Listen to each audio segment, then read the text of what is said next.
আসসালামু আলাইকুম। আপনারা সবাই কেমন আছেন? আমরা আজকে দুই বোন মিলে চলে এসেছি আমার মার বাড়িতে বেড়াতে। দুপুরে মা রান্না বান্না করবে, তো আমরা দুই বোন বললাম যে মা তোমার রান্না করতে হবে না, আমরা দুই বোনই আজকে রান্না করি। আমাদের বাড়ির পাশে রয়েছে একটি ছোট্ট বাগান। ছোট্ট বাগানে মা একটি নতুন চুলা বসিয়েছে, সেই চুলায় আজকে রান্না করব, সেই জন্য সব কিছু গুছিয়ে নিচ্ছিলাম। আমার বোন বলল আমি গরুর মাংস রান্না করি, আমি বললাম তাহলে আমি রোস্ট রান্না করি। আমি সব মশলাগুলো বেটে নিচ্ছিলাম। তো বাগানে বসে রান্না করতে অনেক ভালো লাগছিল, চতুর্দিকের পরিবেশ অনেক সুন্দর। আমার বোন অন্য চুলায় গরুর মাংস রান্না করছিল, এদিকে আমি মুরগির রোস্ট ভেজে নিচ্ছিলাম। দুই বোন অনেক গল্প করছিলাম। চতুর্দিকের লতা পাতা দেখে মনটাই শান্তি, সবুজ লতা পাতা এবং পাশে রয়েছে ধানের ক্ষেত।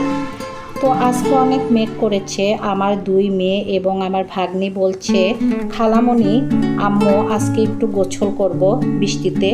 তো আমি বললাম বাবা বৃষ্টিতে ভিজো না, তোমরা বৃষ্টিতে ভিজলে তোমাদের জ্বর আসবে, ঠান্ডা লেগে যাবে। তো ওরা তো কথা শুনবেই না, একদম নাছোড়বান্দা। তা ওদের বুঝিয়ে শুনিয়ে রাখলাম। এদিকে আমাদের রান্নাবান্না প্রায় হয়ে এসেছে।